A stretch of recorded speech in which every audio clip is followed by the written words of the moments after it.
കൃപാസനം മാതാവിന് ഒരുപാട് നന്ദി.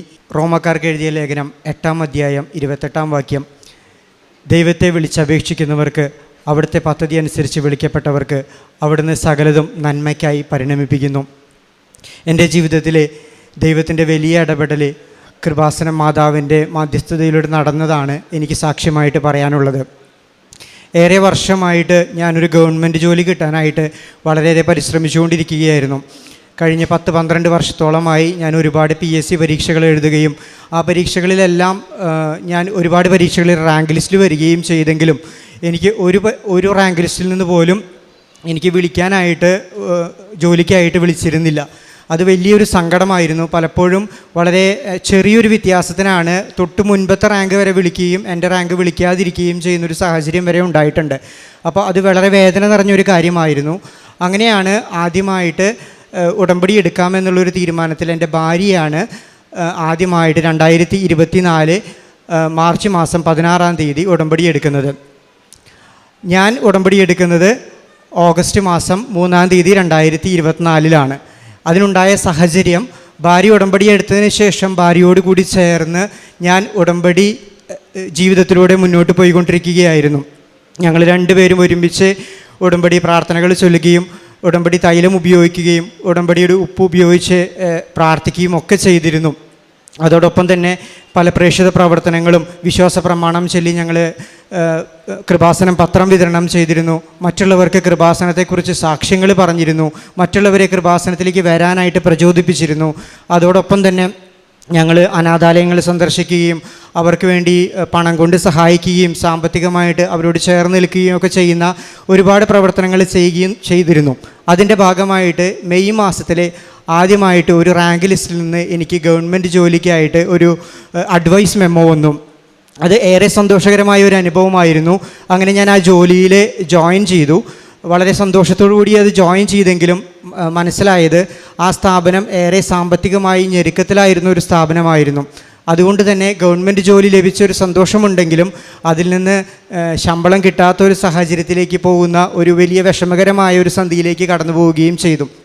പക്ഷേ കൃപാസനം മാതാവ് എനിക്ക് തന്ന ജോലി ആയതുകൊണ്ട് തന്നെ ആ സഹനം വലിയൊരു വിജയമായി മാറുമെന്നുള്ള വലിയ വിശ്വാസം ഞങ്ങൾക്കുണ്ടായിരുന്നു. അങ്ങനെ കൃപാസനം മാതാവിനോടുള്ള ആ പ്രാർത്ഥനയിൽ ഉറച്ചു നിന്നുകൊണ്ട്, ആ ഉടമ്പടിയിൽ ഉറച്ചു നിന്നുകൊണ്ട് ഞങ്ങൾ മുന്നോട്ട് പോവുക തന്നെ ചെയ്തു. അങ്ങനെ തിരുവനന്തപുരത്തുള്ള ഞാൻ ആ ജോലിയിൽ ഞാൻ അവിടെ താമസിച്ചാണ് ജോലി ചെയ്തുകൊണ്ടിരുന്നത്. അങ്ങനെ ഒരു ദിവസം ഞാൻ എല്ലാ ദിവസവും രാവിലെ വിശുദ്ധ കുർബാനയ്ക്ക് പോയതിന് ശേഷം ഞാൻ മലയാള മനോരമ ദിനപത്രമാണ് വായിക്കാറുള്ളത്. ദിനപത്രം വായിച്ചപ്പോൾ അതിലൊരു പരസ്യം കണ്ടു. ഒരു ഗവൺമെൻറ് സ്ഥാപനത്തിലേക്ക് ഒരു പ്രത്യേക പോസ്റ്റിലേക്ക് മാനേജർ പേഴ്സണൽ എന്ന് പറയുന്ന ഒരു വലിയ തസ്തികയിലേക്കുള്ളൊരു ജോലിക്കായുള്ള പരസ്യമായിരുന്നു. അത് വായിച്ചപ്പോൾ എനിക്ക് തോന്നി, ഈ ക്വാളിഫിക്കേഷൻ എനിക്കുണ്ടെങ്കിലും ഇത് അപ്ലൈ ചെയ്താൽ എനിക്കൊന്നും കിട്ടാനായിട്ട് സാധ്യതയില്ല എന്ന് തോന്നിയതുകൊണ്ട് ഞാൻ ആ പത്രം അവിടെ മടക്കി വെച്ച് ഞാൻ റൂമിലേക്ക് പോയി. ഞാൻ ജോലിക്ക് വേണ്ടി കുളിച്ച് തയ്യാറായി താഴേക്ക് ഇറങ്ങി വന്ന് ജോലിക്ക് പോകാനായിട്ട് ഒരുങ്ങുമ്പോൾ സ്റ്റെയർ കേസ് ഇറങ്ങുന്ന സമയത്ത് മാതാവിൻ്റെ വലിയൊരു പ്രചോദനം എനിക്കുണ്ടായി. നീ ആ പത്രം ഒന്നും കൂടി എടുത്ത് വായിച്ചു നോക്കൂ, നീ അതിൻ്റെ ആ ജോലിയിലേക്ക് ഒന്ന് അപ്ലൈ ചെയ്യുമെന്നിങ്ങനെ കണ്ടിന്യൂസ് ആയിട്ട് പറഞ്ഞുകൊണ്ടിരിക്കുകയാണ്. ഞാൻ ആ ഹോസ്റ്റലിൽ നിന്ന് പുറത്തേക്ക് ഇറങ്ങി ഗേറ്റ് കടന്നെങ്കിലും മാതാവ് ഇങ്ങനെ വീണ്ടും വീണ്ടും പറയുന്നതുകൊണ്ട് തന്നെ ഞാൻ തിരിച്ചു വന്ന് ആ പത്രം തുറന്ന് ആ ഭാഗം ഞാൻ ഫോട്ടോ എടുത്ത് കൊണ്ടുപോയി. അങ്ങനെ ഞാൻ അവിടെ അന്ന് തന്നെ ആ ജോലിയിൽ അപ്ലൈ ചെയ്തു. അത് അപ്ലൈ ചെയ്തെങ്കിലും ഞാനത് മറന്നുപോയി. കാരണം അത് കിട്ടാനായിട്ടുള്ള സാധ്യതയൊന്നും ഇല്ലാത്തൊരു ജോലിയായിരുന്നു. ഇത് വിളിക്കുമെന്നൊരു പ്രതീക്ഷയുണ്ടായിരുന്നില്ല. പക്ഷേ അത്ഭുതം എന്നോണം എനിക്ക് ആ ജോലിയിൽ ഇൻ്റർവ്യൂ കോൾ വന്നു. ഇൻ്റർവ്യൂ കോൾ വന്നപ്പോൾ തന്നെ വലിയ അതിശയമായിരുന്നു. അങ്ങനെ ഞാൻ ആ ജോലിയെ പറ്റി അന്വേഷിച്ചപ്പോൾ അത് വലിയൊരു സ്ഥാപനമാണ്. 500ഓളം എംപ്ലോയീസ് ജോലി ചെയ്യുന്ന ഒരു സ്ഥാപനത്തിൽ പേഴ്സണൽ ഡിപ്പാർട്ട്മെൻറ്റിൻ്റെ ഹെഡ് ഓഫ് ദി ഡിപ്പാർട്ട്മെൻ്റ് ആയിട്ടാണ് ആ തസ്തിക വരുന്നത്. അത് കിട്ടുക എന്ന് പറയുന്നത് വലിയൊരു ശ്രമകരമായ ഒരു കാര്യം തന്നെയാണ് എന്ന് മനസ്സിലായി. എന്നിരുന്നാലും ഞാൻ ഇൻ്റർവ്യൂവിന് വേണ്ടി തയ്യാറായി കൃപാസനം മാതാവിനോട് പ്രാർത്ഥിച്ചുകൊണ്ടിരുന്നു. ഉടമ്പടി തൈലവും മറ്റ് ഉടമ്പടി വസ്തുക്കളും ഒക്കെ ഉപയോഗിച്ച് പ്രാർത്ഥിച്ചുകൊണ്ടിരുന്നു. പ്രേക്ഷിത പ്രവർത്തനങ്ങൾ തുടർന്നുകൊണ്ടിരുന്നു. അങ്ങനെ ഇൻ്റർവ്യൂവിന് ഞാൻ പോകുമ്പോൾ ഉടമ്പടി തൈലം ഉപയോഗിച്ച് പ്രാർത്ഥിച്ചാണ് ഞാൻ ഇൻ്റർവ്യൂവിന് സർട്ടിഫിക്കറ്റ് വെരിഫിക്കേഷനായിട്ട് കയറാനായിട്ട് പോകുന്നത്. മാതാവിൻ്റെ കാശുരൂപം എപ്പോഴും എൻ്റെ നെഞ്ചോട് ചേർത്ത് ഞാൻ വെച്ചിട്ടുണ്ടായിരുന്നു, മാതാവ് എനിക്ക് വേണ്ടി മാധ്യസ്ഥം വഹിക്കാനായിട്ട്. അങ്ങനെ അവിടെ സർട്ടിഫിക്കറ്റ് വെരിഫിക്കേഷൻ ചെന്നപ്പോഴാണ് മറ്റൊരു കാര്യം ഞാൻ അറിയുന്നത്. അതിന് എൻ്റെ കൂടെ ഇൻ്റർവ്യൂവിനായിട്ട് വന്നിട്ടുള്ളത് അവിടെ തന്നെ മുൻപ് 8 വർഷം ജോലി ചെയ്ത് എക്സ്പീരിയൻസ് ഉള്ള ഒരു വ്യക്തിയായിരുന്നു. അതുകൊണ്ട് തന്നെ എനിക്ക് ആ ജോലി കിട്ടുക എന്ന് പറയുന്നത് യാതൊരു സാധ്യതയില്ലാത്ത കാര്യമായിട്ട് എനിക്ക് അപ്പോൾ തന്നെ മനസ്സിലായി. എന്നിരുന്നാലും കൃപാസന മാതാവിൻ്റെ വലിയൊരു മാധ്യസ്ഥം എനിക്കുണ്ടെന്ന് ഞാൻ വിശ്വസിച്ചിരുന്നു. അങ്ങനെ ഞാൻ മാതാവിനോട് പ്രാർത്ഥിച്ചുകൊണ്ട് ഞാൻ ആ ഇൻ്റർവ്യൂവിൽ അറ്റൻഡ് ചെയ്തു. ഇൻ്റർവ്യൂ പല ചോദ്യങ്ങളും, ഏറെ വിഷമകരമായ പല ചോദ്യങ്ങളും അതിൽ ചോദിച്ചെങ്കിലും ഞാൻ എങ്ങനെയാണ് അതിന് ഉത്തരം പറഞ്ഞതെന്ന് എനിക്ക് ഇപ്പോഴും അറിയില്ല. കാരണം കൃപാസന മാതാവ് എന്നോടുകൂടെ ചേർന്നിരുന്നു കൊണ്ട് പല ചോദ്യങ്ങൾക്കും എനിക്ക് വേണ്ടി ഉത്തരം പറഞ്ഞു എന്നാണ് ഞാൻ വിശ്വസിക്കുന്നത്.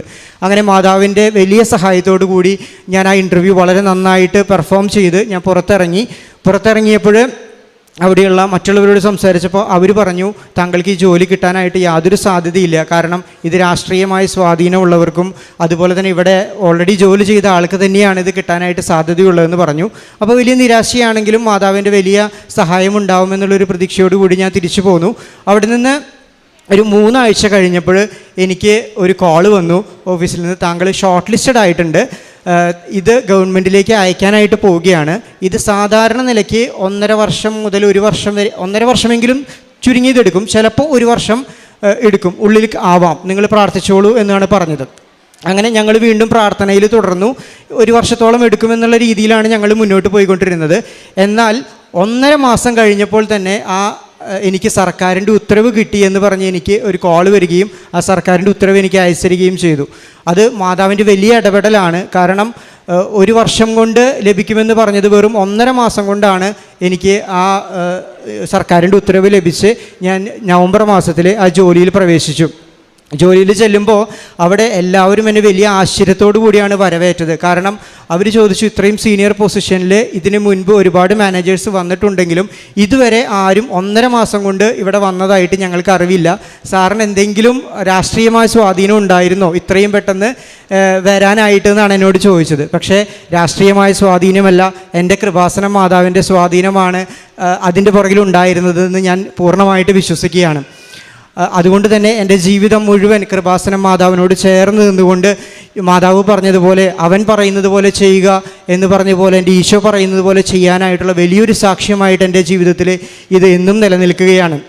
ഇന്ന് ഞാൻ എൻ്റെ ജീവിതം, എൻ്റെ ഉടമ്പടിക്ക് മുൻപുള്ള ജീവിതം സാധാരണ ഒരു ക്രൈസ്തവ ജീവിതം മാത്രമായിരുന്നെങ്കിൽ ഇന്നത്തെ എൻ്റെ ക്രൈസ്തവ ജീവിതം എന്ന് പറയുന്നത് ഉടമ്പടിയിൽ അടിയുറച്ച് വിശ്വസിച്ചുകൊണ്ട് ഏറ്റവും തീക്ഷ്ണതയോടുകൂടി എങ്ങനെ മാതാവ് പറഞ്ഞതുപോലെ ഈശോയെ പോലെ, ഈശോ പറയുന്നത് പോലെ ജീവിക്കാൻ എങ്ങനെ സാധിക്കുമെന്ന് ചിന്തിച്ചുകൊണ്ടാണ് ഞാൻ ഓരോ നിമിഷവും മുന്നോട്ട് പോകുന്നത്.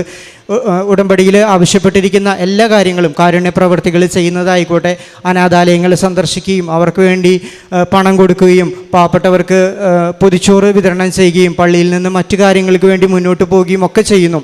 അതോടൊപ്പം തന്നെ കൃപാസന മാതാവിൻ്റെ വലിയ സാക്ഷ്യത്തെക്കുറിച്ച് ഞാൻ എല്ലാവരോടും എൻ്റെ അനുഭവം, ജീവിതാനുഭവം പങ്കുവെച്ചുകൊണ്ട് അവരെ എല്ലാവരെയും കൃപാസനത്തിലേക്ക് ഞാൻ ക്ഷണിക്കാറുണ്ട്. തീർച്ചയായിട്ടും അവരിൽ പലരും ഇവിടെ വന്നതായിട്ടും എനിക്ക് വലിയ സന്തോഷം നൽകുന്ന കാര്യമാണ്. അതുപോലെ തന്നെ വിശ്വാസ പ്രമാണം ചൊല്ലിക്കൊണ്ട് ഞങ്ങളെല്ലാവർക്കും കൃപാസനം പത്രം വിതരണം ചെയ്യാറുണ്ട്. അങ്ങനെ ഏറെ കാരുണ്യ പ്രവർത്തികളിലൂടെ മുന്നോട്ട് പോയിക്കൊണ്ട് കൃപാസന മാതാവിൻ്റെ കൈ പിടിച്ചുകൊണ്ട് ജീവിതം മുന്നോട്ട് പോകാനായിട്ട് സാധിക്കുമെന്ന് വിശ്വസിക്കുന്നു. കൃപാസന മാതാവിന് ഒരുപാട് നന്ദി. എസെക്കിയേൽ പ്രവാചകൻ്റെ പുസ്തകം 37:11 മുതലുള്ള തിരുവചനങ്ങളിൽ, ഞങ്ങളുടെ അസ്ഥികൾ വരണ്ടിരിക്കുന്നു, പ്രതീക്ഷ നശിച്ചിരിക്കുന്നു, ഞങ്ങൾ തീർത്തും പരിത്യക്തരായിരിക്കുന്നു എന്ന് അവർ പറയുന്നു. ആകയാൽ അവരോട് പ്രവചിക്കുക, ദൈവമായ കർത്താവ് അരുളി ചെയ്യുന്നു, എൻ്റെ ജനമേ, ഞാൻ കല്ലറകൾ തുറന്ന് നിങ്ങളെ ഉയർത്തും, ഇസ്രായേൽ ദേശത്തേക്ക് ഞാൻ നിങ്ങളെ തിരികെ കൊണ്ടുവരും. ജോവിൻ ജോളി 6 വർഷത്തിലധികമായി താൻ ശ്രമിച്ചിരുന്ന ഒരു ഗവൺമെൻറ് ജോലി ഒത്തിരിയേറെ ലിസ്റ്റുകളിലൊക്കെ താൻ വരും, എന്നാൽ വളരെ നാരോ വെയിൽ, അതൊക്കെ അതായത് അപ്രസക്തമായ രീതിയിലൊക്കെ താൻ തഴയപ്പെടുന്നു. തനിക്ക് ആ ലിസ്റ്റിൽ തനിക്കതിന് ഒരു പോസ്റ്റായിട്ട് തനിക്കത് ലഭിക്കാനായിട്ടൊന്നും സാധിക്കുന്നില്ല. പിന്നീടാണ് വൈഫ് ഉടമ്പടി എടുത്തതിന് ശേഷം ഈ മകനും ഇവിടെ വന്ന് ഉടമ്പടി എടുത്ത് വൈഫിനോട് ചേർന്ന് തന്നെ ഉടമ്പടി ജീവിതം നയിക്കുന്നു. അങ്ങനെ ഉടമ്പടി ജീവിതം നയിച്ച് മുമ്പോട്ട് പോയി. പിന്നീട് തനിക്ക് ഉടമ്പടി എടുത്തതിൻ്റെ ഭാഗമായി മാതാവ് ജോലി, അതായത് ഒരു നല്ല ജോലി ലഭിക്കുന്നുണ്ട്, എന്നാൽ കുറച്ചുകൂടി ബെറ്ററായിട്ടുള്ള ഒരു പോസ്റ്റ് തനിക്ക് കിട്ടണം, അതിന് വേണ്ടിയിട്ട് ആഗ്രഹമുണ്ടായിരുന്നു. അങ്ങനെ ഇരിക്കുമ്പോൾ തനിക്ക് ഉണ്ടായ ഒരു പ്രചോദനം, അതുകൊണ്ട് തന്നെയാണ് സങ്കീർത്തനം 32:8 പറയുന്നുണ്ട്, ഞാൻ നിന്നെ ഉപദേശിക്കാം, നീ നടക്കേണ്ട വഴി കാണിച്ചു തരാം, ഞാൻ നിൻ്റെ മേൽ ദൃഷ്ടി ഉറപ്പിച്ച് നിന്നെ ഉപദേശിക്കാം. താൻ വേണ്ട എന്ന് അത് തനിക്കത് ലഭിക്കില്ല, ഒരു അഡ്വർടൈസ്മെൻറ്റ് കാണുമ്പോൾ ലഭിക്കില്ല എന്ന് താനങ്ങ് ഉറച്ച് തീരുമാനിച്ച കാര്യം പടിയിറങ്ങിപ്പോകുമ്പോഴും അമ്മ പുറകെ ചെന്ന് ഓർമ്മിപ്പിക്കുകയാണ്. അതുതന്നെയാണ് ഈ മകൻ ഇവിടെ പറയുക, മാതാവ് സ്വാധീനിച്ചു, മാതാവാണ് എനിക്ക് വേണ്ടിയിട്ട് ഇൻഫ്ലുവൻസ് ചെയ്തത്.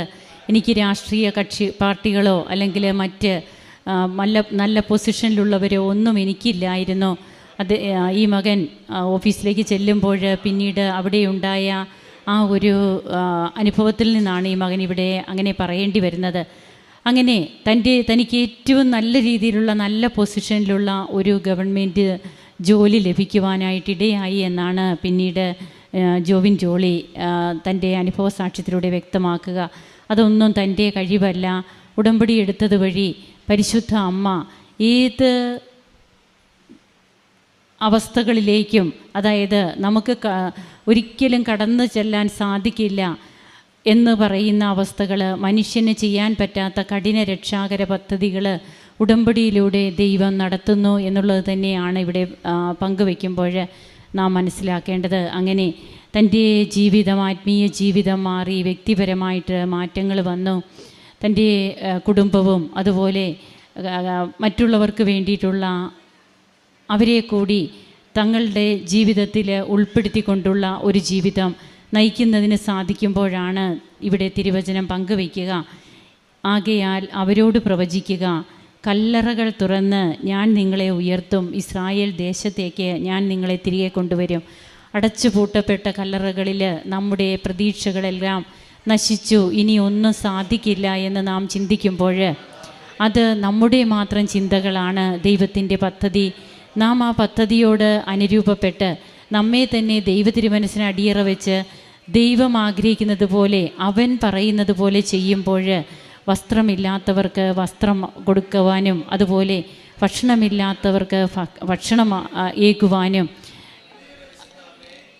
കാരാഗൃഹത്തിൽ കിടക്കുന്നവരെ പരിചരിക്കുവാനും പോയി കാണുവാനും രോഗികളെ ശുശ്രൂഷിക്കുവാനും ഇവിടെയൊക്കെയാണ് ഈശോയുടെ പല മുഖങ്ങൾ നാം കാണുക. ഈ മുഖങ്ങളൊക്കെ നമ്മുടെ ജീവിതത്തിൽ നാം കർത്താവ് തന്നെയാണ് എന്നോർത്ത് ശുശ്രൂഷിക്കുമ്പോൾ ജോവിൻ ജോളി പറയുന്നത് പോലെ എല്ലാറ്റിലും ദൈവമഹത്വം പ്രത്യക്ഷപ്പെടും. അങ്ങനെ ഇന്ന് തനിക്ക് കിട്ടിയ തൻ്റെ ജോലിയെക്കുറിച്ച് ഈ മകൻ ഇവിടെ പങ്കുവയ്ക്കുന്നു. ആ ജോലി സാധ്യതകൾ എല്ലാറ്റിനും ദൈവത്തിന് നന്ദി പറയുമ്പോൾ കരങ്ങളടിച്ച് നമുക്കും ഈശോയ്ക്കും അമ്മയ്ക്കും നന്ദി പറയാം, ദൈവത്തെ മഹത്വപ്പെടുത്താം. അത്യപൂർവ ദൈവാനുഭവങ്ങൾ ഇനി നിങ്ങൾക്കും സ്വന്തം. ഈ യൂട്യൂബ് ചാനൽ ഇതുവരെ സബ്സ്ക്രൈബ് ചെയ്തിട്ടില്ലെങ്കിൽ ഇപ്പോൾ തന്നെ സബ്സ്ക്രൈബ് ചെയ്യുക. ഈ വീഡിയോ ഇപ്പോൾ തന്നെ നിങ്ങളുടെ സുഹൃത്തുക്കൾക്ക് ഷെയർ ചെയ്തുകൊണ്ട് കർത്താവിൻ്റെ പ്രേക്ഷിതരാകുക.